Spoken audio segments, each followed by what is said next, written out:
Lord Peter Wimsey leaned back against the cold stone of the vestry wall, his long fingers tented beneath his chin. The old church was draped in shadows, the late afternoon sun filtering dimly through narrow windows dusted with centuries of grime. The vicar had left them alone, rather shaken by the events of the past 2 days, and Bunter stood discreetly at the archway, more watchman than valet at the moment. "So," murmured Wimsey, eyes closed.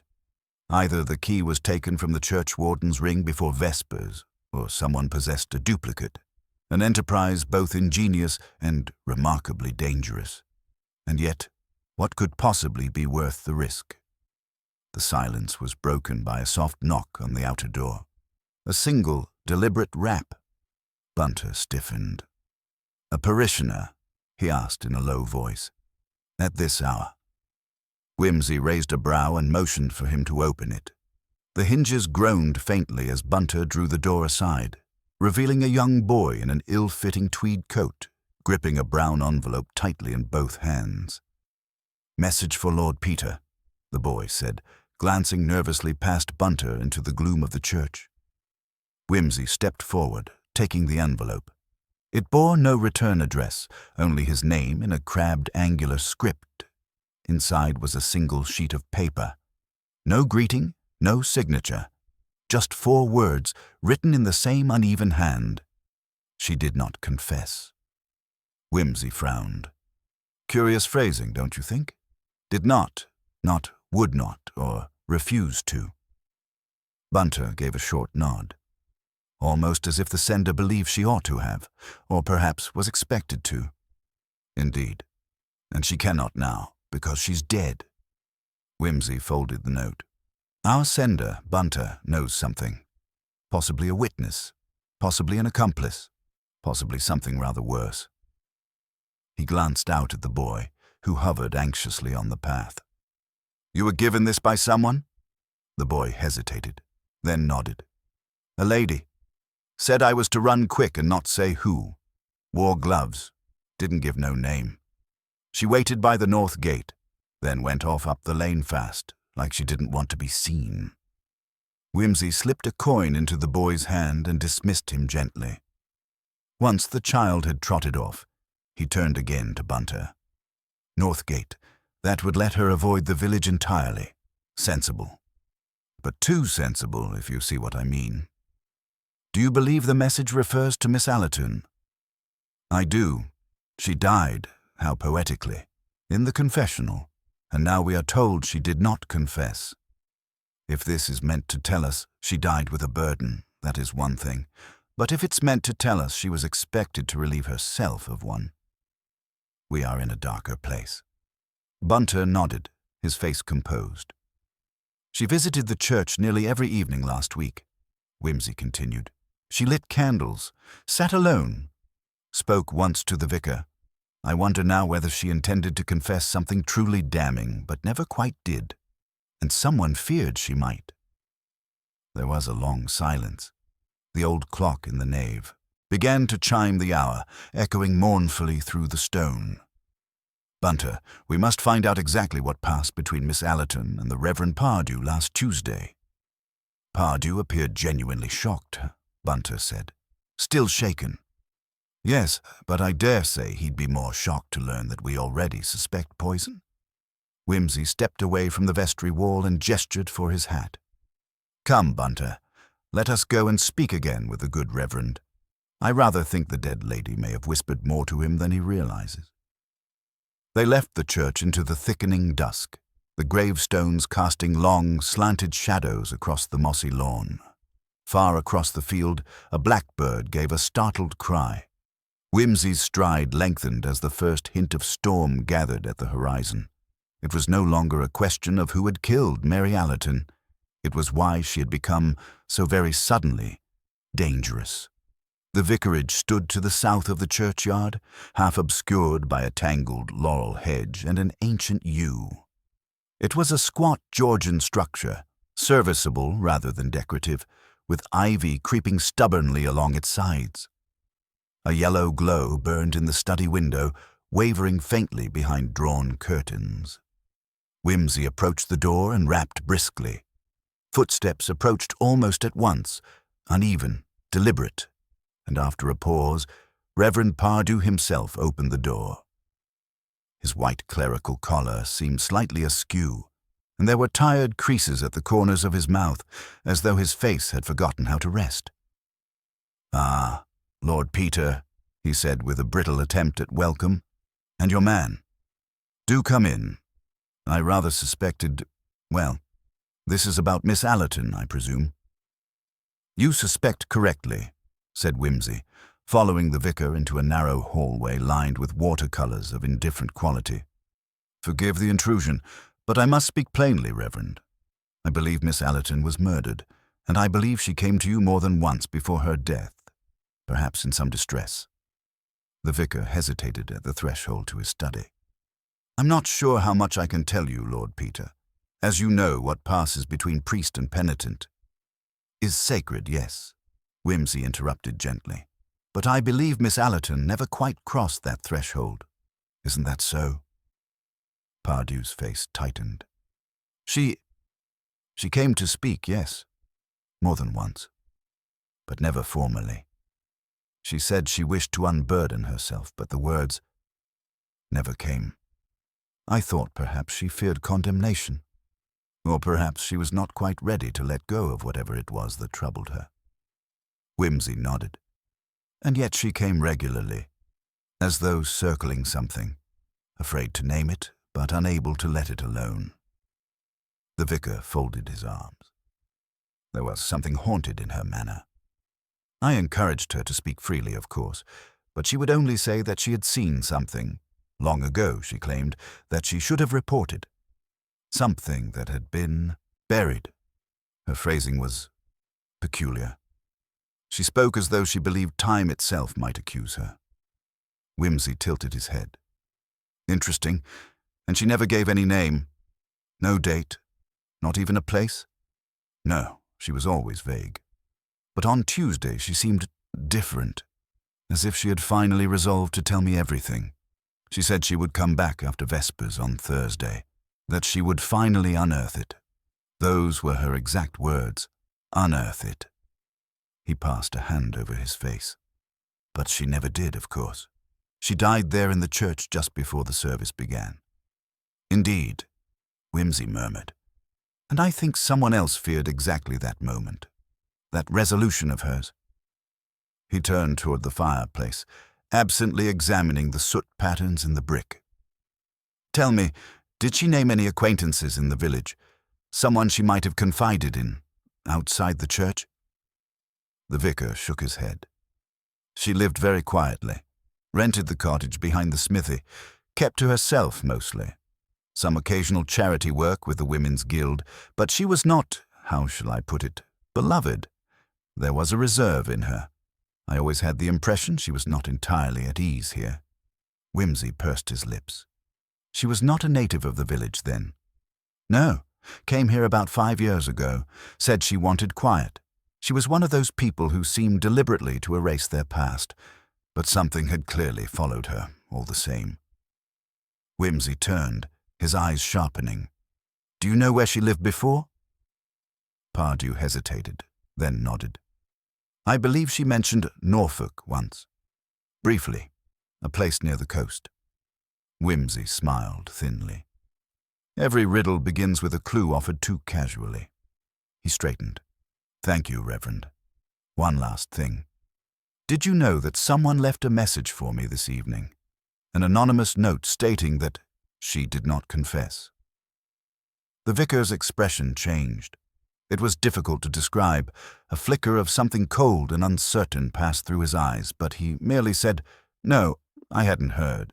That's deeply unsettling." "Yes, but also illuminating." Whimsy inclined his head. "I shall trouble you no more tonight. Good evening, Reverend." As they walked back toward the churchyard gate, the wind had begun to pick up, rattling the dry branches of the yew like bones in a box. "She did not confess," Whimsy murmured again, as though to himself, "which means she was expected to. Bunter, this wasn't a crime of passion. It was a preemptive strike." Someone feared what she might reveal. Bunter's voice was quiet. The sort of fear that comes from having something worth killing for. Precisely. They walked the rest of the path in silence until Whimsy paused abruptly at the gate. "I want you to check the records," he said suddenly. "Miss Allerton's employment before she came here. See if there's any connection to Norfolk, particularly any estate households or institutions. I have a feeling she didn't merely drift here by chance." Bunter gave a short nod. "And the vicar, sir?" Whimsy smiled faintly. "Oh, he's hiding something, but it's not guilt. Shame, perhaps. Or knowledge he fears will make him complicit. He's afraid of ghosts. But they're hers, not his." As they reached the road, a thin mist had begun to creep in from the fields, curling around the low hedges like steam from a hidden kettle. The village beyond was dark save for the flickering lamps of the public house and the faint glow of a cottage window here and there. But one window burned brighter than the rest, the attic of the old stone cottage behind the smithy. It had no curtains, and for a moment Whimsy saw the silhouette of a figure standing very still, facing the glass. He stopped. "Look there." Bunter followed his gaze. "That's Miss Allerton's cottage, isn't it?" "Yes." Whimsy narrowed his eyes. "And she's dead." But the silhouette turned then, stepped back into darkness, and vanished. Neither man spoke. The mist thickened. After a moment, Whimsy said very quietly, "Tomorrow morning, we visit that cottage. If someone's gone rummaging through her effects, they may have missed something, and if they haven't, well, we'll see what her ghost wanted to say." They walked on, and behind them, the light in the attic winked out, as though someone had drawn a veil over the past. The Reverend Pardew sat stiffly behind the ancient oak desk in the rectory study, the dim lamplight casting a halo of yellow across his troubled features. His hands, usually steady and composed, trembled slightly as he poured tea into a delicate china cup, the faint clinking of porcelain punctuating the quiet room. Whimsy and Bunter were admitted with a quiet nod. The vicar's eyes, rimmed with fatigue, betrayed a man caught between duty and dread. "Thank you for coming, Lord Peter," Pardew began, his voice subdued but earnest. "I confess I've been struggling to reconcile what happened. Miss Allerton was, well, she was a troubled soul, always so reserved, yet I sensed an undercurrent of anguish in her." Whimsy inclined his head, observing the man's taut expression carefully. "She came here often, Reverend. You spoke last Tuesday, the day she died. What passed between you two?" Pardew folded his hands tightly, glancing toward the window where the creeping twilight blurred the garden beyond. "She came to confess a burden," she said, "something weighing on her conscience. But when she began, she faltered, her voice shook, her eyes filled with fear. She said she could not speak it aloud. She begged me to pray for her instead." Whimsy's gaze sharpened. "Did she say why? What had silenced her?" "No. She only whispered that the truth was dangerous, that to reveal it would bring harm not just upon herself, but others as well." "And did you believe her?" Bunter asked, gently. The vicar sighed, rubbing the back of his neck. "I wanted to. I prayed with her, but I feared there was more, something deeper that she could not bring herself to confess. It has haunted me ever since." Whimsy rose, pacing slowly by the window. "Miss Allerton's death was no accident, Reverend. The poison found in her system was a calculated act. Someone wanted to ensure her silence." Pardew swallowed hard. "But who would wish her harm? She was quiet, yes, but harmless." "Appearances can be deceiving." Whimsy's tone was soft but firm. "We must learn who stood to lose by her speaking the truth."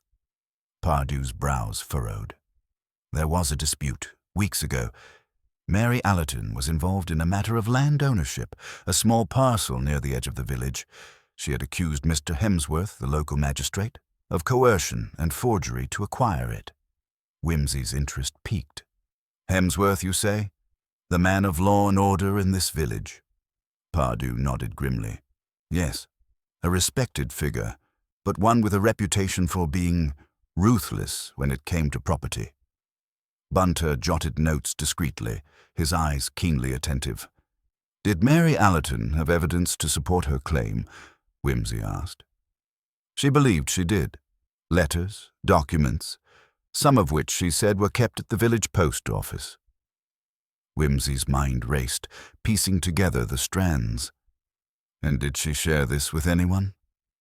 Pardew shook his head. No, she was wary, said it was too dangerous. But she confided in me that she planned to make a public accusation at the upcoming parish meeting. Bunter spoke softly. That meeting is scheduled for tomorrow evening. Whimsy turned to the vicar. This may be the key. If Mary Allerton was silenced before she could speak, then the motive is clear. The vicar looked pale. I fear we are dealing with someone far more cunning than we imagined. Indeed, Whimsy said, his eyes gleaming with resolve. We must visit the post office first thing in the morning. There may be something there to confirm her suspicions. The following dawn broke cold and grey. Whimsy and Bunter walked briskly toward the village center, the streets still heavy with the residue of night. The post office, a modest brick building flanked by a neat row of cottages, stood quiet. Behind the counter was Mrs. Yates, a middle-aged woman with sharp eyes and an even sharper tongue. "Good morning, Mrs. Yates," Whimsy greeted. "We are investigating a matter concerning some letters that may have passed through your hands recently." Mrs. Yates arched an eyebrow. "What sort of letters?" "Letters connected to a dispute over land," Whimsy said carefully. "They might have been addressed to Mary Allerton." The woman hesitated, then nodded. "Aye, there was a parcel. Came from a solicitor in London, said to be important, for Miss Allerton." "May we see the records of that delivery?" Whimsy asked. Mrs. Yates shuffled to a ledger and pulled it open, tracing a finger down the faded entries. "Here it is. Delivered 3 weeks ago." Whimsy studied the name of the solicitor, then pressed further. "Were any letters left uncollected?" Mrs. Yates nodded. 2 packets, returned unopened. They were due to be sent back today. "May we examine them?" Whimsy requested. She nodded again and fetched the parcels from behind the counter. The wrappers were old-fashioned, tied with string and stamped with a London postmark. Carefully, Whimsy untied one, revealing a sheaf of correspondence and a thick envelope marked "Private." As he sifted through the papers, Bunter noticed a small folded note tucked beneath the larger documents. He passed it to Whimsy, who unfolded it with care. The note was typed, but contained a single handwritten annotation in the margin, "Destroy if intercepted."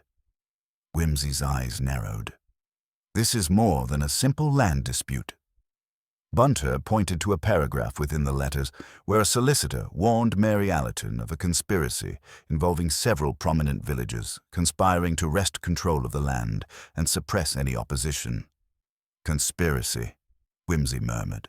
"Now we are touching the nerves of something much bigger than petty squabbles." Mrs. Yates watched them carefully. "You might want to be careful.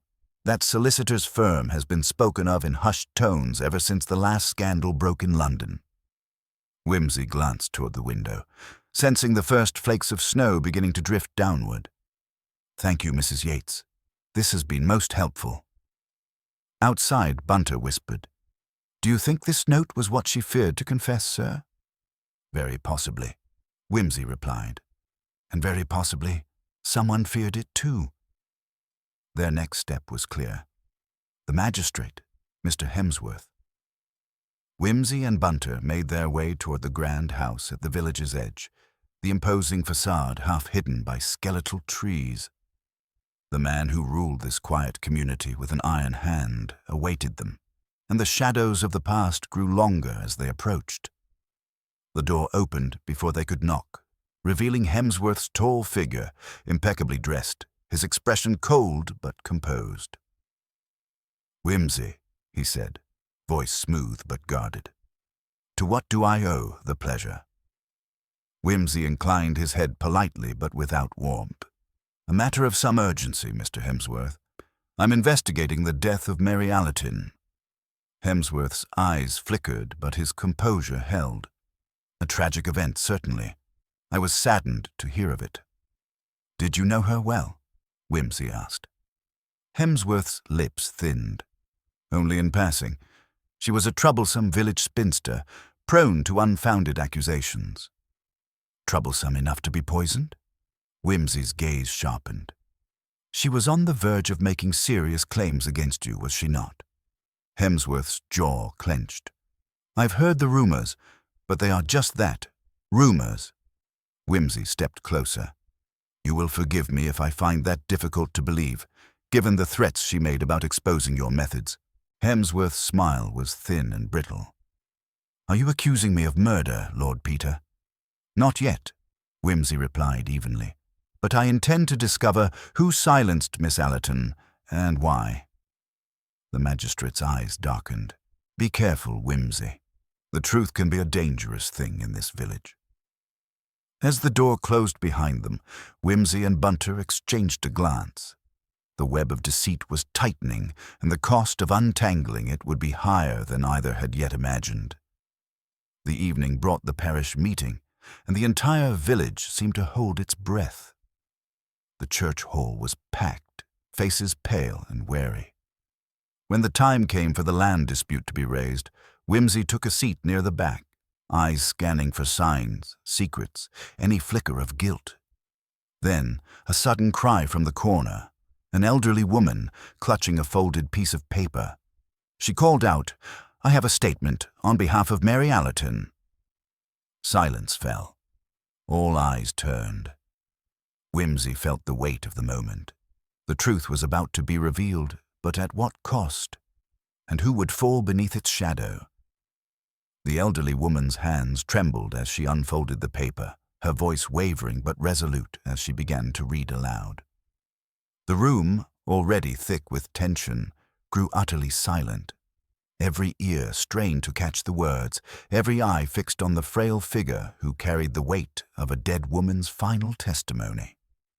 "My name is Mrs. Agnes Forsyth," the woman said, "and I was a friend to Mary Allerton. She entrusted me with this letter just days before her passing. She feared that her death might come before she could speak, and asked that this be read aloud if she should be silenced." Whimsy's eyes narrowed as he studied the crowd's shifting expressions. Some faces were pale, others tight with barely concealed alarm. The letter's contents were about to rock the village to its core. The paper trembled slightly in Agnes's hands, but she steadied herself and continued. "Mary wrote that the land she sought to protect was more than mere soil. It was part of a secret that several of our village's most respected gentlemen wished to keep hidden. She named Mr. Hemsworth, the magistrate, and others, accusing them of a conspiracy to control not only property, but power, using forged documents and threats." The crowd murmured uneasily. Hemsworth's face darkened. He sat rigidly, his knuckles whitening as he gripped the armrest of his chair. Agnes paused, swallowing hard. Mary feared she was watched, that she was not safe. She begged forgiveness for those she might harm with the truth, but said the village deserved to know. She said, "If I die before I confess, let this letter be my voice." A sharp gasp escaped from a woman seated near the front. Whimsy caught her eye, a young woman with sharp features who quickly looked away, her fingers clenched tightly. "Thank you, Mrs. Forsyth," Whimsy said softly. Rising, "This letter is a vital piece of evidence. I ask that it be preserved carefully." He turned to the assembly. "We must ask ourselves, who would benefit most from Mary's silence, and who among us fears the revelation of their actions?" The hall buzzed with uneasy whispers. Suddenly, the young woman who had gasped stood abruptly. "I have something to say," she declared, voice steady but laced with urgency. The room fell quiet again. The woman approached the front, revealing herself as Miss Clara Pritchard, a school teacher known for her stern demeanor and keen mind. "I have known Mary Allerton for years," Clara began. "She confided in me her fears about the land dispute, yes, but also about something else, something she called the debt." Whimsy's interest was piqued. "The debt, Miss Pritchard." She did not explain fully, but it involved promises made and broken, secrets kept by those in power. She hinted that the magistrate was not the only one involved. Hemsworth shifted uneasily in his seat, and several heads turned toward a shadowed figure seated near the back of the room. A man named Mr. Gerald Clayton, a wealthy landowner with long-standing ties to Hemsworth. Clara continued, "Mary also told me that she had recently met with a solicitor from London, the same solicitor whose letters we found. She believed the solicitor could help expose the conspiracy, but feared she was being followed." Whimsy nodded thoughtfully. "So, Miss Allerton's death may have been orchestrated to prevent the truth from emerging?" Clara hesitated. "Yes, and I believe someone here tonight knows more than they admit." A sudden commotion at the back of the hall drew attention. A man in his 40s, tall and imposing, rose from his seat. His face was flushed, and his voice carried a note of desperation. "I am Charles Bennet, a local farmer," he announced. "I have known Mary Allerton for many years. She confided in me about the debt. She feared she owed someone a great sum, and that failure to pay might lead to dire consequences." Whimsy exchanged a glance with Bunter, who noted the detail carefully. "Debt," Whimsy murmured. "That adds another layer. Financial motives can be powerful indeed." Bennett's gaze swept the room. "I believe someone took advantage of Mary's fears and used them to silence her." At that moment, the hall doors burst open, and a breathless figure entered. The village constable, Mr. Ellis. His face was grave as he made his way to the front. "Apologies for the interruption," he said, "but we have news. The solicitor from London who corresponded with Miss Allerton has arrived in the village." A murmur rippled through the crowd. Whimsy's eyes gleamed with anticipation. "Where is he now?" Whimsy asked quickly. "At the inn, just down the road," Ellis replied. "He is requesting an immediate audience with you, Lord Peter." Whimsy nodded. "Then we must not delay." With the assembly still buzzing from revelations, Whimsy and Bunter followed Ellis into the cold night air. The snow had begun in earnest, blanketing the village in white and lending an eerie stillness to their footsteps. At the inn, they found a man seated by the fire, his sharp eyes reflecting the flames. He introduced himself as Mr. James Harcourt, solicitor for Mary Allerton. "I was summoned here by Miss Allerton's letters," Harcourt explained, "but I arrived too late to prevent her death." Whimsy regarded him carefully. "What can you tell us of the conspiracy Miss Allerton feared?" Harcourt's expression grew grim. "There is a tangled web involving forged documents, questionable land deals, and powerful men who have used their influence to suppress opposition. Mary sought to bring this to light, but was obstructed at every turn." "Do you have evidence to support this?" Whimsy pressed.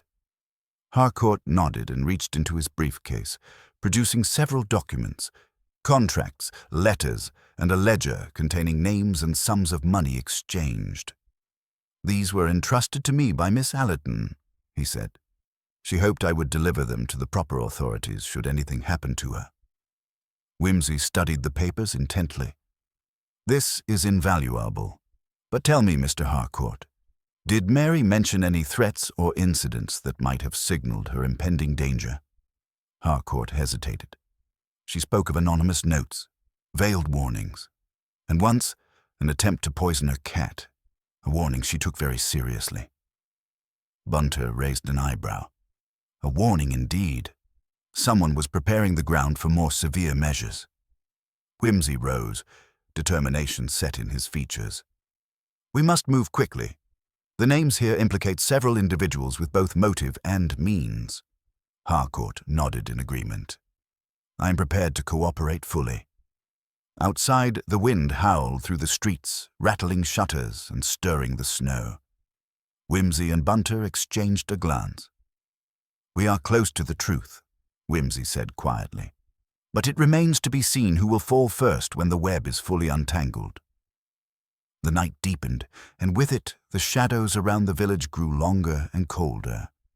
Somewhere beyond the reach of the lanterns, a secret waited to be unearthed, and the price of that revelation might yet be paid in blood. The first light of dawn spilled weakly through the leaded windows of the rectory, casting long, wavering shadows across the cluttered study, where Whimsy sat hunched over the papers Harcourt had delivered.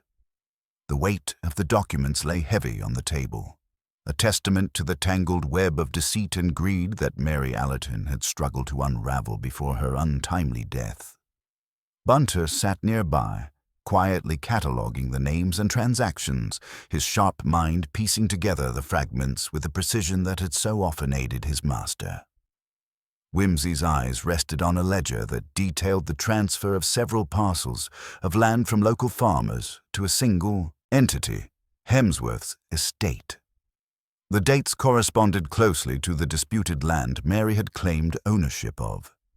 Yet more damning were the accompanying notes, references to forged signatures, bribes, and threats carefully veiled in legal jargon.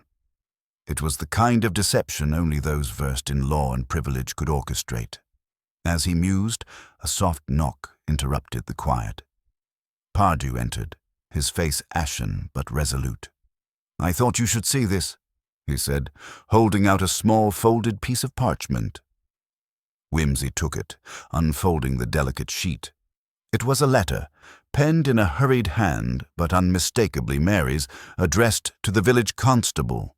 In it, she expressed fear for her life and named a confidant she trusted implicitly, someone who could be the key to exposing the full extent of the conspiracy. "Who is it?" Whimsy asked. "Charles Bennet," Pardew replied. "The farmer who spoke at the meeting last night." Whimsy nodded thoughtfully. "Then we must speak with him again, privately, this time." They found Bennet at his modest farmhouse on the outskirts of the village, the early morning mist swirling among the bare branches of the orchard. The man greeted them with wary eyes, clearly weighed down by sleepless nights.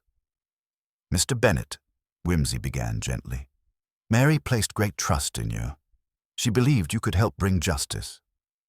Bennet shifted uneasily. "I want to help, Lord Peter, but I fear for my own safety. There are powerful men here who do not hesitate to silence those who oppose them." "Has anyone threatened you directly?" Pardew asked. Bennet swallowed hard. "Not in so many words, but last week my barn was set on fire. No one saw who did it, but I know the message." Whimsy exchanged a glance with Pardew and Bunter. The stakes were rising quickly. "Mary mentioned a debt that troubled her," Whimsy pressed. "What can you tell us about it?" Bennet hesitated, then spoke in a low voice. "It was money owed, not by Mary, but by a man named Clayton. He promised her protection and assistance, but used her instead to cover his own schemes. When Mary threatened to expose him, the threats began." Whimsy frowned. "Gerald Clayton, landowner, financier, and, according to our information, an accomplice to Hemsworth." "Yes," Bennet confirmed. "Clayton's reach extends far beyond this village." Whimsy's mind raced. If Clayton was indeed the linchpin, unraveling his involvement could expose the entire conspiracy, but confronting such a man required caution. They returned to the village and arranged to meet Clayton at his estate under the guise of discussing local affairs. Clayton received them with practiced charm, his demeanor polished, but his eyes cold and calculating. "Lord Peter, Reverend Pardew, a pleasure," he said smoothly. "What brings you to my humble home on such an early morning?" Whimsy wasted no time. "Mr. Clayton, we are investigating the death of Mary Allerton and the land dispute that preceded it. Your name appears frequently in documents linking you to the acquisition of several parcels, including those she contested." Clayton's smile tightened. Mary was a persistent woman, though misguided. As for the land, all transactions were lawful and above board. "Yet forged signatures and threats are documented," Whimsy countered, "and a campaign of intimidation that culminated in her poisoning." Clayton's eyes darkened for a moment, but he regained control. Accusations without proof are dangerous. I suggest you tread carefully." Whimsy's gaze was unwavering. "I intend to see justice done, one way or another." After a tense silence, Clayton finally spoke. "You are meddling in matters beyond your ken, Lord Peter. The village has its own way of dealing with troublemakers." Whimsy smiled thinly. "And what would that be? More poison? Arson?" Clayton's jaw clenched, but he said nothing further. Leaving the estate, Whimsy and his companions knew they had provoked a powerful adversary. The clock was ticking and the conspiracy was close to unraveling, but so was the danger. Back in the rectory, as snow began to fall steadily, Whimsy reviewed the documents anew. A pattern emerged, one that implicated not only Hemsworth and Clayton, but also unexpected members of the parish council. The reach of corruption was deeper than anyone had dared imagine. Bunter, ever practical, suggested, "We need more witnesses, sir. People who can corroborate Mary's claims without fear of reprisal." Whimsy nodded. "Agreed. And I intend to call them forward at the next parish meeting. But until then, we must protect those who speak and prepare for the inevitable resistance." As the evening drew in, a sudden, urgent knock at the rectory door startled them. Pardew opened it to reveal a breathless messenger, one of the village women known for her discretion. "There's been another incident," she whispered. "Mr. Bennet's wife was found unconscious in the fields, and she speaks of shadowy figures watching their home." Whimsy's expression hardened. "The net tightens." He turned to Bunter. "Gather the documents and prepare to move. We may need to relocate those in danger." Outside, the wind howled through the trees and the snow thickened, muffling footsteps and sounds. In the growing darkness, the village seemed to hold its breath, caught between fear and the hope that justice might yet prevail. Whimsy stood by the window, eyes fixed on the darkened lanes. Somewhere out there lurked those who would kill to keep their secrets buried, but he was determined to bring the truth to light, whatever the cost. The rectory was shrouded in a tense quiet, the kind that fills the spaces when anticipation and fear intertwine. Whimsy sat at the large oak table, his hands folded calmly, though beneath that composed exterior, his mind raced, piecing together the fragments of a puzzle that had grown ever more complex. Outside, the snowstorm raged with an unforgiving fury, blanketing the village in white and isolating them from the world beyond. Bunter, ever meticulous, had just finished organizing a ledger of witnesses who might be willing to speak out, those brave souls willing to defy the shadow cast by Hemsworth and Clayton. Yet the risk was palpable. Just hours ago, the attack on Bennet's wife had underscored how ruthlessly their enemies would act to maintain silence. A knock at the door interrupted the quiet deliberation. Pardew entered, his face grim but resolved. "Lord Peter, we have word from Miss Pritchard. She has agreed to meet with us and believes she can bring new insight into Mary's final days." Whimsy nodded. "Then we must see her at once. Every voice may be a key to unlocking the truth." The walk to Clara Pritchard's modest cottage was fraught with unease, the swirling snow making each step heavier, each breath sharper. When they arrived, the schoolteacher greeted them with a mix of relief and trepidation, her eyes reflecting the weight of the knowledge she carried. "Miss Pritchard," Whimsy began gently, "Mary's letter and your testimony have raised difficult questions. We understand you knew more than you initially revealed." Clara took a deep breath.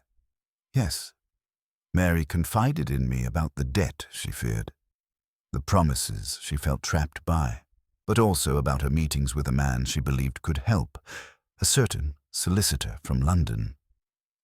Whimsy's eyes brightened. "James Harcourt, yes, we have spoken with him, and he possesses documents that could bring the conspiracy to light." Clara nodded slowly. "There's more. Mary was not only afraid for her land and reputation, but also feared for the safety of her nephew, Thomas Allerton. She believed that if anything happened to her, Thomas would be next." Pardew's brow furrowed. Thomas Allerton. He's been away at university, hasn't he? Yes, but he returned recently and has kept a low profile, Clara said. Mary's letters hinted that he was involved somehow, though she never explained how. Whimsy's mind raced through the possibilities. If Thomas was entangled in the web of deceit, whether as victim or participant, his position could prove pivotal. "We must find him," Whimsy declared. "Miss Pritchard, thank you for your courage. Your honesty is invaluable." They left Clara's cottage with a renewed sense of urgency. The storm showed no signs of abating, the howling wind carrying with it the ominous feeling of unseen watchers. Pardew suggested a cautious approach to finding Thomas, aware that any misstep could endanger the young man further. After inquiries through local contacts and a visit to the university, they learned that Thomas had returned but kept himself deliberately distant. Eventually, they found him at a small inn on the village's edge. A tall, quiet young man with wary eyes and the haunted look of one burdened by secrets. Whimsy introduced himself with calm authority, explaining the necessity of honesty and cooperation. At first, Thomas was reticent, brushing off questions with evasive answers. But when Whimsy gently pressed, the young man's resolve cracked. "I didn't know what Mary was involved in," Thomas admitted. "She asked me to stay away for my own safety. But lately, I've discovered things that make me afraid. I think Clayton has been manipulating me, trying to draw me into his schemes." "Can you explain?" Whimsy asked. Thomas nodded. "Clayton approached me with promises of inheritance and influence if I would help secure certain land transfers. I refused, but the pressure has been relentless. There are threats I cannot ignore." Bunter exchanged a look with Whimsy. "This aligns with what we've suspected. Clayton using any leverage he can to tighten control." Thomas's voice dropped. "There is one more thing. I overheard a conversation between Hemsworth and Clayton discussing removing obstacles. I believe they plan to silence anyone who stands in their way." Whimsy's expression hardened. "That confirms the danger is immediate. We must protect you and gather concrete proof to bring them down." They arranged for Thomas to stay at the rectory under close guard. The night deepened, thick with foreboding. Meanwhile, tensions within the village council escalated. Hemsworth and Clayton, sensing the tightening net, convened in secret, plotting their next move. Their whispers echoed with malice and desperation, aware that exposure would unravel their power and fortune. As dawn broke, Whimsy and his allies prepared for the parish meeting, the moment when the voices of the oppressed might finally be heard. Whimsy knew it was a gamble. The conspirators would not surrender without a fight, and the villagers were caught between fear and hope. The hall filled with villagers, farmers, tradespeople, teachers, and a few hesitant council members. Whimsy rose, his presence commanding attention.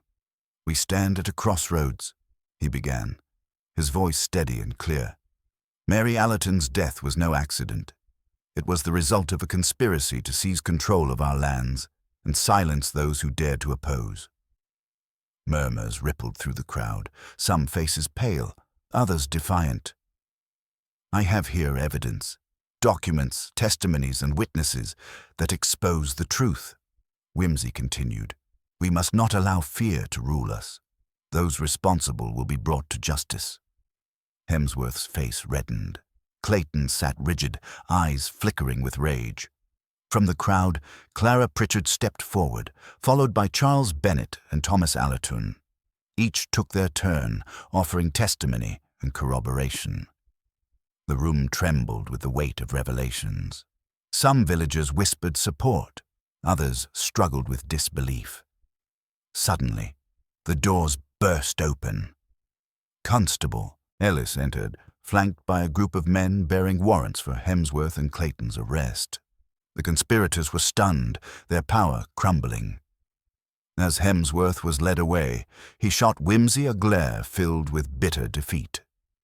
Clayton, defiant to the last, refused to speak. The villagers exhaled collectively, a mixture of relief and sorrow filling the room.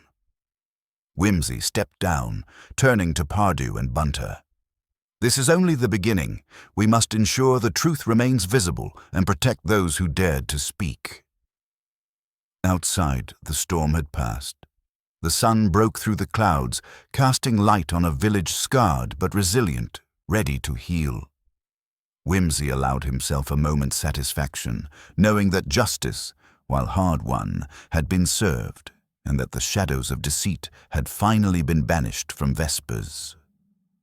The morning after the parish meeting, the village stirred with a cautious hope, though the wounds of betrayal still ran deep beneath the surface. Whimsy awoke early, compelled to review the accounts and statements once more before the day's inevitable demands swept him away. The fragile calm felt like a brief reprieve in the eye of a gathering storm. Bunter was already at work in the study, meticulously organizing the bundle of papers, letters, and sworn testimonies collected over the past weeks. "The magistrate will want a full dossier," he noted quietly, "and it will need to withstand scrutiny." Whimsy nodded absently, his mind racing ahead to the next crucial step, the interrogation of Hemsworth and Clayton, now securely in custody. Their arrests had sent shockwaves through the community, but the true measure of justice would depend on the evidence they could extract, and the conspirators' own admissions. As they prepared to leave the rectory, Pardew approached with news from the constable. "Both men have been taken to the county jail. The officers report Hemsworth is silent, but Clayton requested a meeting with a solicitor, one who might be familiar to you." Whimsy's eyes narrowed thoughtfully. "Indeed. It seems our adversaries have their own counsel. We must ensure we are equally prepared." The solicitor in question was none other than James Harcourt, the same man who had first delivered the incriminating documents and had gained Whimsy's trust. His presence could either signal a last-ditch effort to mitigate Clayton's culpability or an opportunity to leverage the man's testimony.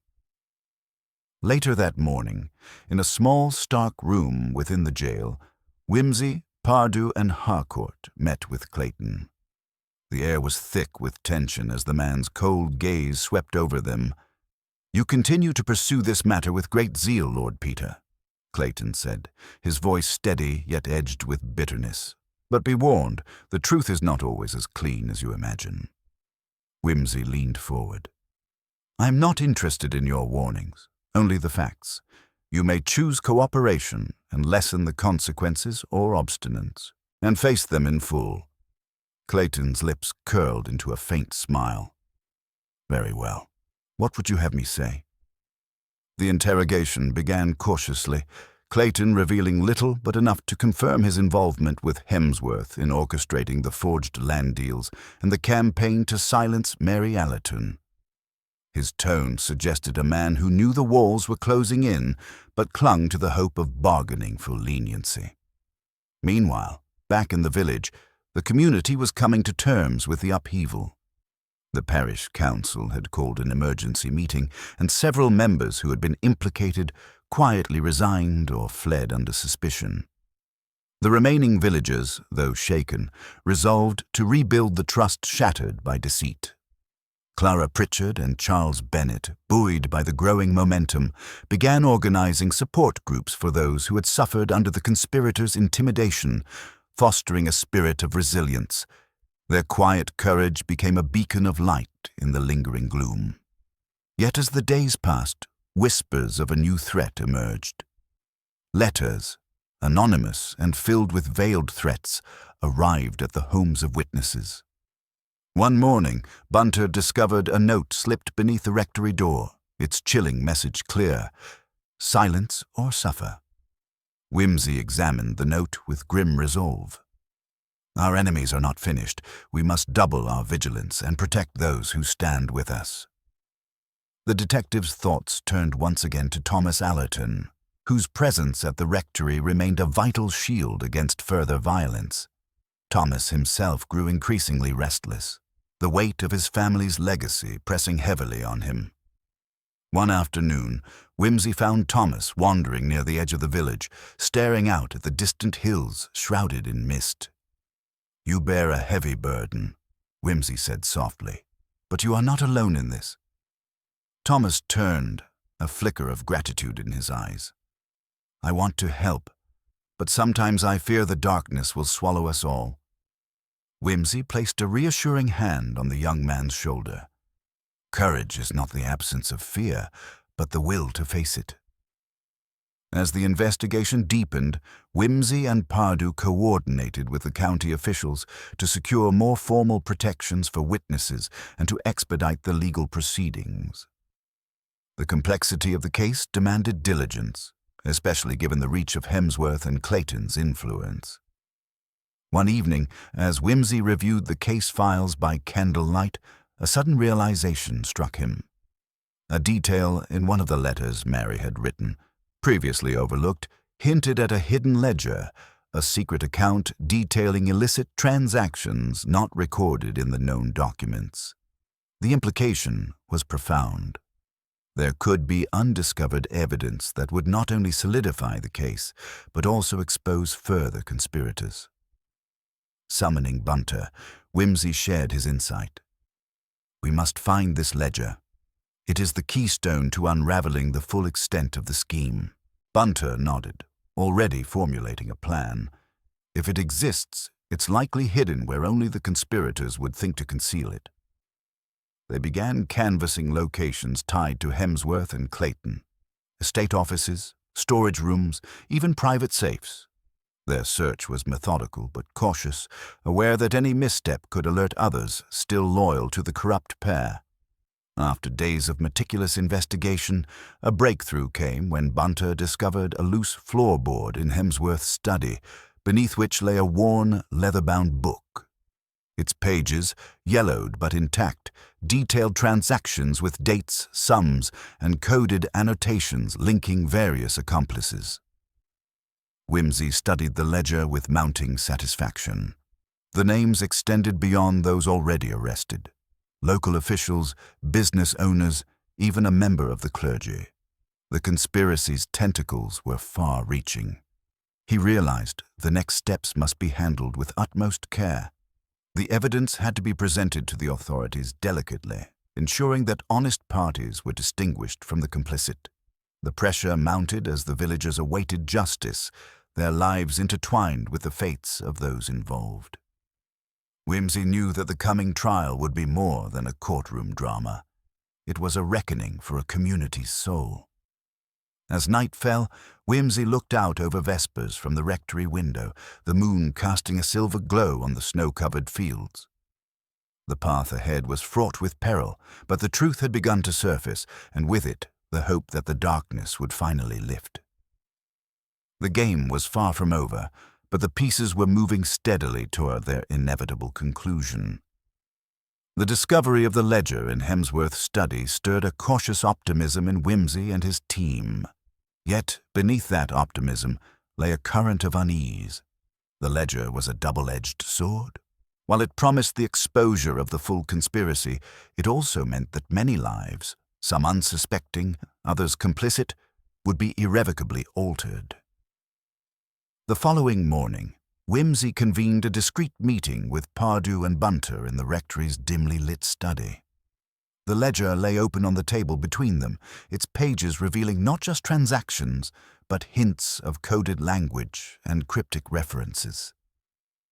"We must decipher these annotations," Whimsy said, his finger tracing a series of initials next to several entries. "Some of these names are unfamiliar, but others match those we have already identified as collaborators." Bunter adjusted his spectacles. "The cipher appears simple, yet designed to obscure. I believe with patience we can decode it, especially if we cross-reference with known associates." Pardu's expression darkened. "Time is of the essence. If word spreads that we have this ledger, it could provoke desperate acts.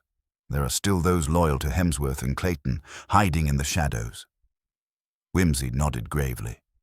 "Then we must proceed with utmost caution, both in protecting our witnesses and in preparing the evidence for the magistrate." As the day wore on, the three men worked diligently, piecing together the ledger's meaning. Outside, the village maintained its fragile calm, but beneath the surface, fear whispered anew.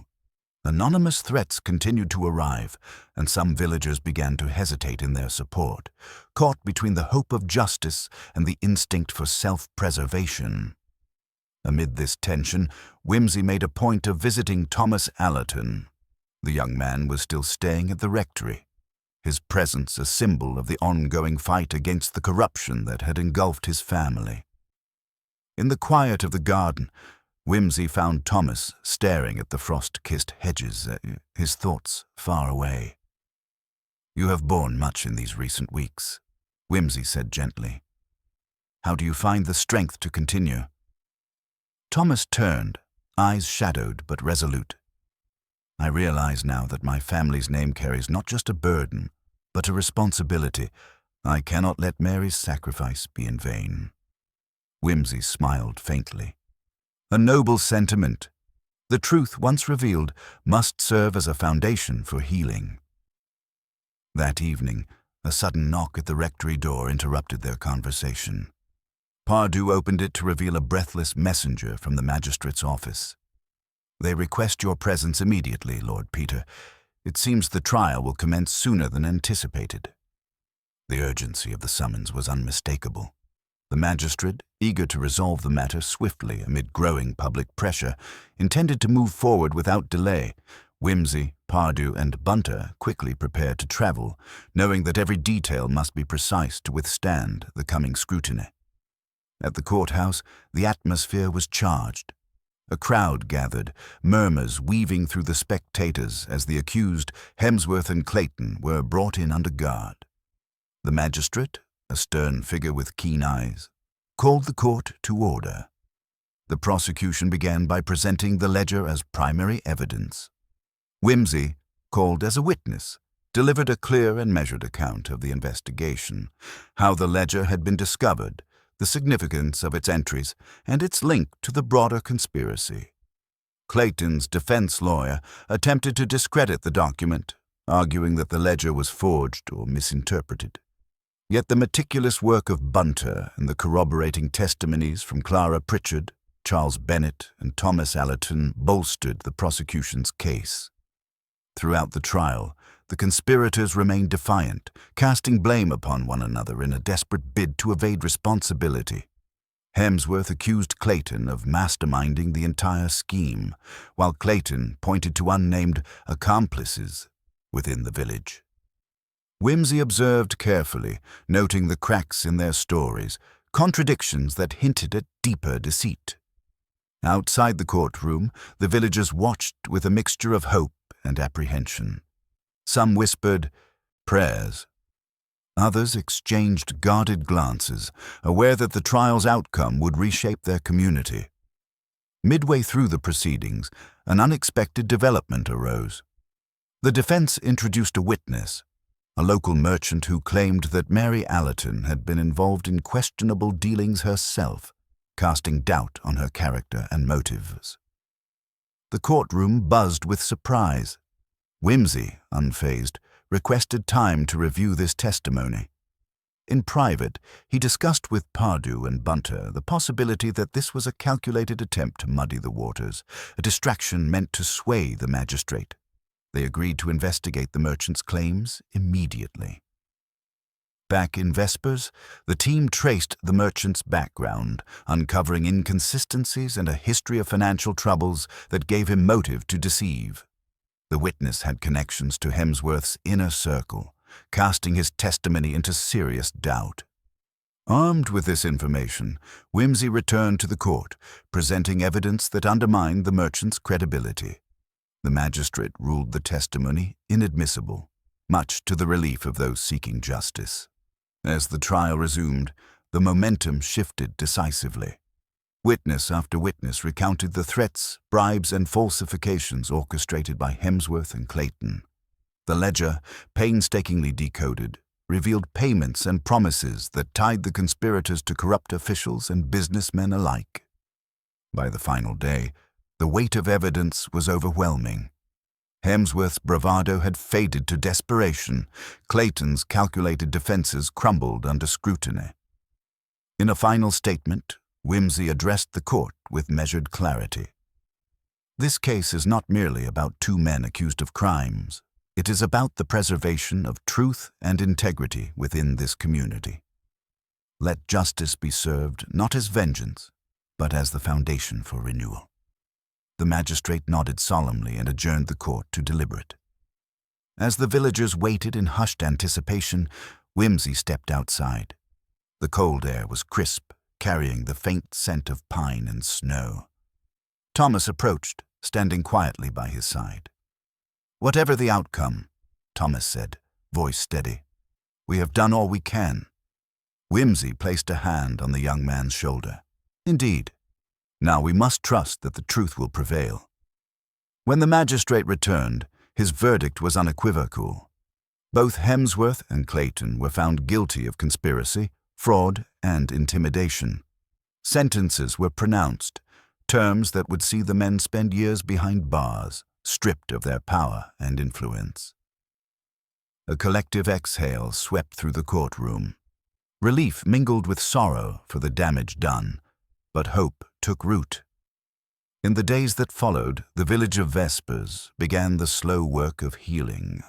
The parish council reformed under new leadership, determined to restore transparency and trust. The community, once fractured by fear, found strength in unity. Whimsy, Pardue, and Bunter returned to the rectory, their duties fulfilled, but aware that vigilance must remain. Corruption, though defeated here, was a persistent shadow. As night fell over Vespers, the detective looked out once more toward the hills, the stars gleaming coldly above. Justice had been served, but the human heart, with all its frailty and complexity, remained a mystery to be unraveled with patience and care.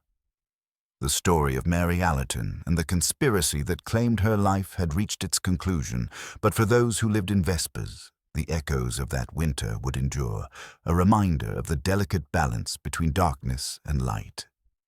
The trial's conclusion brought a semblance of peace to Vespers, but for Whimsy, the end of the courtroom drama marked only a new beginning. The quiet moments after the verdict were thick with reflection, the weight of the village's ordeal settling into the corners of the rectory like a lingering fog. Yet, beneath the surface, a restless curiosity gnawed at him. The lingering questions, the subtle discrepancies in witness accounts that refused to settle neatly. The magistrate's verdict had been clear, the sentences severe, but Whimsy knew better than to trust a case concluded on surface truths alone. Justice was a relentless pursuit, not a final destination. As the village began to rebuild, he turned his attention toward understanding the full extent of the conspiracy's reach, and more importantly, its roots. One gray morning, he summoned Pardue and Bunter to the study. The ledger, now fully decoded, lay spread across the table, annotations and notes in Whimsy's careful hand, weaving connections between names and dates. "The ledger was only one part of the picture," Whimsy said quietly. "There remain inconsistencies, missing links that suggest others may have been involved, or at least complicit, by silence." Bunter nodded. "It is likely that some have gone to ground, waiting for the storm to pass." Whimsy tapped a particular set of entries. "Here, these payments correspond to a series of land acquisitions made in secret. The recipients are less obvious. Men of good standing, apparently untainted. Yet the amounts and timing suggest complicity." Pardue frowned. "Are you suggesting that more villagers may have been involved, knowingly or not?" "Not necessarily willingly," Whimsy replied. "Some may have been deceived, others coerced, but it is imperative to uncover the truth." That afternoon, Whimsy paid a visit to the newly appointed parish council chairman, Reverend Ellery, a man of measured demeanor and steady convictions. The meeting was cordial but firm. Whimsy presented his concerns and the evidence, urging vigilance and transparency in rooting out any residual corruption. Ellery listened attentively, then nodded. The village deserves to be cleansed of such shadows. We will cooperate fully." As Whimsy departed, the weight of responsibility settled on both men. The true work of restoration had just begun. In the days that followed, Whimsy expanded his inquiries beyond the confines of Vespers. He reached out to contacts in neighboring towns, exploring the broader networks that might have facilitated the conspiracy. Reports surfaced of similar land fraud schemes in nearby counties, patterns that suggested a coordinated operation exploiting rural communities. Among these leads came an unexpected message from an old acquaintance, Lady Penelope Marchmont, who had once been a staunch ally in previous investigations. Her letter was terse but urgent. A shipment of documents she had acquired hinted at financial maneuvers linked to the same shadowy figures implicated in Vespers. She proposed a meeting to discuss their significance. Whimsy responded swiftly, arranging to meet her discreetly in London. The encounter was a reminder of the larger stage upon which these local dramas often played, a chessboard where power, greed, and secrecy intersected with devastating effect. Meanwhile, Thomas Allerton, emboldened by the trial's outcome, took an active role in the village's healing. He worked closely with Clara Pritchard and Charles Bennett to establish a community fund aimed at supporting those displaced or harmed by the conspirators' schemes. His transformation from a reticent youth to a determined advocate symbolized the resilience that had taken root in Vespers. Yet, even as progress was made, a shadow lingered. Several nights passed with no sign of the threatening letters, but the silence was uneasy. One evening, as Whimsy returned from his London meeting, he found the rectory mailbox contained a single, unmarked envelope. Inside was a photograph, a grainy image of Mary Allerton's grave, taken from a distance with a line scrawled beneath, "Truth is never buried." Whimsy's expression tightened. The message was clear. There were still those watching, still those who wished to intimidate or unsettle. He shared the photograph with Pardew and Bunter. "The fight is not over," he said quietly. "We must remain vigilant."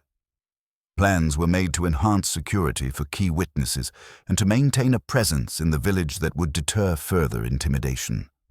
The following weeks saw steady progress. The parish council implemented reforms, transparency measures, and community outreach. The church held special services to honor Mary Allerton and others who had suffered. Slowly, the fabric of Vespers began to mend. Amid these efforts, Whimsy received another message, this time from an unexpected source. A courier delivered a small package containing a leather-bound journal, its pages yellowed with age and ink faded but legible. The journal belonged to Reverend Alden, the former vicar of Vespers, who had died under mysterious circumstances years earlier. The entries revealed a man troubled by the rising influence of Hemsworth and Clayton, documenting their maneuvers, threats, and the quiet erosion of the village's moral compass. Whimsy pored over the journal, uncovering clues that shed light on earlier events, including the timing of Mary Allerton's death and the extent of the cover-up that had followed.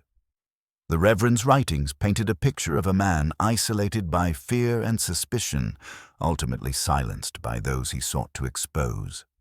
This revelation deepened the gravity of the case. The conspiracy's roots ran deeper and darker than anyone had anticipated. With renewed resolve, Whimsy set about integrating this new evidence into the broader investigation. He reached out once more to the magistrate, urging a reopening of inquiries to examine potential accomplices and the historical cover-up. The response was cautiously favorable. While some officials remained hesitant, the growing body of evidence and public support made it increasingly untenable to ignore. As winter thawed into spring, Vespers prepared for a new chapter.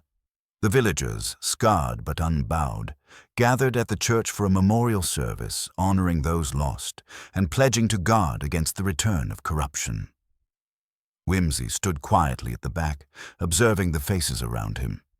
Some wary, others hopeful. The struggle had been long and arduous, but it had sparked a transformation. In the days that followed, discussions began about commemorating Mary Allerton and Reverend Alden with a dedicated plaque and a small garden, a lasting testament to truth and courage. Yet Whimsy remained alert, aware that the journey toward justice was ongoing. Shadows may recede, but they never fully vanish. As he walked the village paths, he thought of the delicate balance between light and dark, and the vigilance required to maintain it. For in the heart of every community lies a silent war between those who seek to protect and those who would destroy. And in that war, detectives like Whimsy stand as guardians, always watching, always seeking the truth beneath the surface. The soft light of early morning filtered through the lace curtains of the rectory study, casting long shadows over the worn, leather-bound journal. Whimsy sat at the desk, his keen eyes scanning the last pages of Reverend Alden's painstakingly kept notes. The more he read, the more evident it became that the corruption which had engulfed Vespers was not merely a recent blight, but a festering wound, long ignored by those who preferred the comforts of silence over the sharpness of truth. Whimsy's thoughts were interrupted by a quiet knock at the door. Pardew entered, his face grave but composed. "Lord Peter, we have received word from the magistrate. There is to be a formal reopening of the investigation. It appears the new evidence in Reverend Alden's journal has compelled higher authorities to act." Whimsy nodded, setting the journal aside. At last, the shadows begin to retreat. "But," Pardew added cautiously, "with renewed inquiry comes renewed danger. The conspirators' associates may not take kindly to the spotlight." The warning was not lost on Whimsy. Over the past weeks, subtle signs had pointed to a growing unease among certain village figures. Threatening whispers in the marketplace, furtive glances, and the occasional anonymous note had reminded them that even with the conviction of Hemsworth and Clayton, not all malefactors had been rooted out. "Prepare the witnesses and reinforce their protection," Whimsy instructed. "We cannot afford to allow fear to undo the progress we have made." Pardew bowed and left to make the necessary arrangements, while Whimsy turned back to the journal. Reverend Alden's final entries were chilling, documenting meetings held in shadowy rooms, the veiled threats made against those who dared question the rising tide of greed, and a name that had yet to surface in any official capacity, a Mr. James Rivington, a man of considerable influence beyond the county's borders. Curiosity piqued, Whimsy resolved to learn more about this Rivington. If he was indeed a linchpin in the conspiracy, unearthing his role could unravel the entire network. Later that day, Whimsy traveled to the neighboring town, where he arranged a discreet meeting with an old friend, Inspector Forsyth. Over cups of steaming tea in a quiet cafe, Whimsy laid out the new information. "Rivington," Forsyth mused, "is a formidable figure in the business world. There have been rumors of his involvement in several dubious ventures, though nothing concrete has ever surfaced. If your suspicions are correct, this could be the key to a much larger puzzle." Whimsy agreed. "We must tread carefully. Rivington's reach may extend into circles we have yet to consider." They resolved to pool resources, with Forsyth providing intelligence from his jurisdiction while Whimsy continued local inquiries. The partnership rekindled old camaraderie, and for a brief moment the burdens of the investigation seemed lighter. Back in Vespers, the community remained cautiously hopeful. The parish council's reforms were gaining momentum, with increased transparency and public meetings fostering a renewed sense of trust. Thomas Allerton, invigorated by the trial's outcome, spearheaded initiatives to revive local businesses and support families affected by the scandal. Yet, beneath the village's revived optimism, a subtle tension endured. At the edge of the parish boundary, a new figure arrived, a sharply dressed man whose presence was noticed but unremarked upon by most. His inquiries were polite, yet probing. His questions seemingly innocent, but revealing a desire for information not easily given. Whimsy observed this newcomer with interest. The man's appearance and demeanor did not fit the rural landscape, and it was clear he was not a mere traveler. One afternoon, following a chance encounter at the village inn, Whimsy introduced himself. "I'm Lord Peter Whimsy. May I ask your business here in Vespers?" The man smiled thinly, extending a gloved hand. "Mr. James Rivington, at your service." The revelation confirmed Whimsy's suspicions. Rivington's presence was no accident.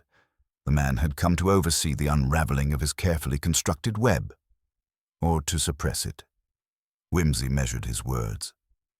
"I trust you find our village welcoming?"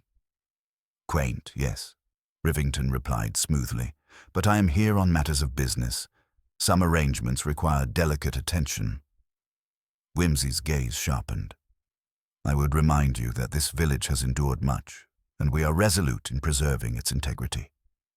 Rivington's smile flickered. "As am I, Lord Whimsy. Though definitions of integrity vary greatly, do they not?" Their conversation ended there, but the undercurrent of tension was unmistakable. Whimsy returned to the rectory, his mind racing through possible scenarios. Rivington was a man accustomed to power and manipulation. His arrival could signify an attempt to intimidate or to negotiate behind closed doors. That evening, Whimsy convened Pardew and Bunter. "Mr. Rivington has arrived," he reported.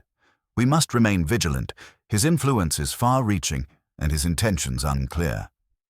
Bunter set down a cup of tea. "Security measures should be stepped up. We must also prepare for the possibility of subtle subterfuge." Pardew agreed. "I will liaise with the magistrate to ensure official backing for our efforts." Days passed with a careful watch kept on Rivington's movements. The newcomer frequented the village's social events, charming some, unsettling others.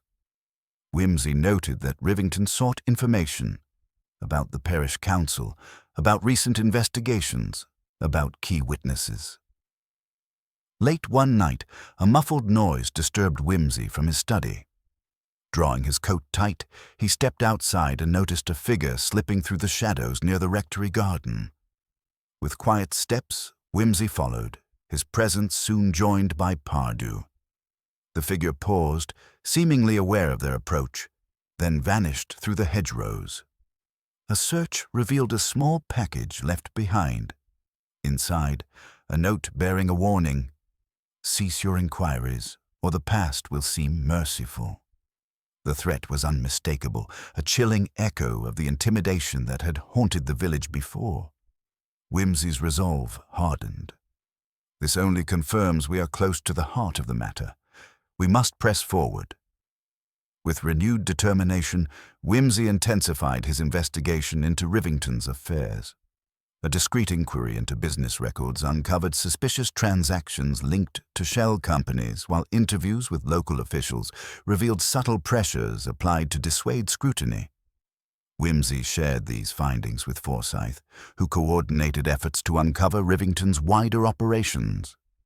Together, they traced a network of corruption spanning counties, implicating not only Rivington, but a cadre of powerful figures exploiting rural communities for profit. At a decisive moment, Whimsy confronted Rivington during a parish council meeting, presenting irrefutable evidence of his involvement. The room fell silent as Rivington's composure slipped, revealing the steely ambition beneath his polished facade. Legal proceedings were swiftly initiated, with Rivington's allies scrambling to contain the fallout. The village of Vespers stood united in its resolve, having faced darkness and emerged stronger. As spring blossomed fully, Whimsy reflected on the journey, the layers of deceit, the courage of ordinary people, the fragile interplay between justice and mercy. The village was far from perfect, but its spirit was unbroken. Walking along the familiar lanes of Vespers, he felt a quiet satisfaction, tempered by the knowledge that vigilance was eternal. The past had been uncovered, but the future required constant care. And so, beneath the warming sun, with birdsong filling the air, Whimsy looked ahead, ready for whatever mysteries the next dawn might bring. The morning air was crisp as Whimsy made his way toward the village hall, where the final meeting of the parish council was to be held. The sense of anticipation was palpable, not just among those gathered, but within Whimsy himself. Months of meticulous inquiry, subtle observations, and careful reasoning had led to this moment.